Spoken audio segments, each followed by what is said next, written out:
need to talk about understanding heaven, Dr. Vaj? Because it's probably one of the most talked about topics in Christendom, and yet it's one of the most misunderstood.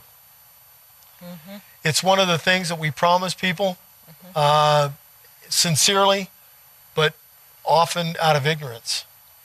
There's a lot more to it than we think, and it's more simple than we try to make it. That's profound.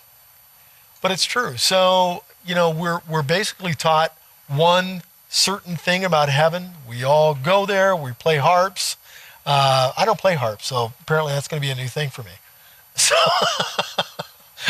but, that we're in the clouds and the sweet by and by, and that's the way a lot of the hymns have been written from the 1800s, and certainly the theology and traditional Christianity has played off of that misnomer, if you will, of what heaven is. You actually just said something that has really played into things, but people haven't given it much thought. And that is all the hymns were written about this. In the sweet by and by, that's blah, right. blah, blah, blah, blah. When the roll is called up yonder. When the roll is called up yonder. That's right. All of these songs. But what's very interesting is that many of these people realize the influence that music has on people.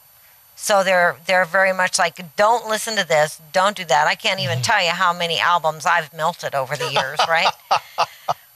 Anyway, I think we've all been through that. Everybody's been through that. But the point is that what you're feeding your spirit, which is why we are told to renew our minds with the washing of the word. But this is the real word, not what somebody else's take is on it. It's just, boom, the word. When you're having that stuff continually and you're singing about it, you're telling yourself constantly, this is the reality. This is what's going to happen. And so you don't question things. So what gets scary to me is that when you're not questioning things, even if you are spending time in the Word, many times you fail to see what the Word is actually saying because you've already got your mind made up. That's right. And so very often people will grab little pieces of Scripture. And I've seen it happen all my life, where they'll grab just a little piece of Scripture and turn it into their doctrine or theology. And it's so off base, it's not even funny. I mean, you talk about cults. Let's talk about David Koresh. And that guy, what was his name? Jim Jones. Got all these people to drink cyanide Kool-Aid. Yes. It's like, really?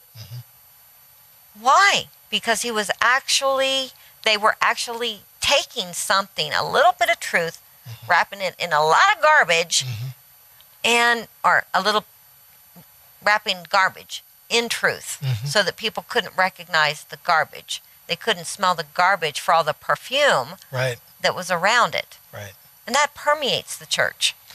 And every religion has a little bit of truth mixed in. That's right. So it's as well as our understanding in Christendom of certain doctrines. And I love the way you talked about the hymns, because the hymns were written in the 1800s, the early 1900s, so the 20th and 19th centuries. And this is now a pre-state of Israel, which has a heavy implication on the way theologies were based, formed, and taught. So seminarians that were trained and taught and wrote commentaries and books that current seminarians have read and relied upon, wrote those before the reality of the state of Israel, which radically changed the way we view Scripture. If you enjoyed this clip, please feel free to check out the full version in the link located in the description panel below. Please be sure to subscribe to our channel. You can also connect with us on Facebook and Twitter. As always, help yourself to the diverse array of teachings located on this YouTube channel or on our website at glc.us.com.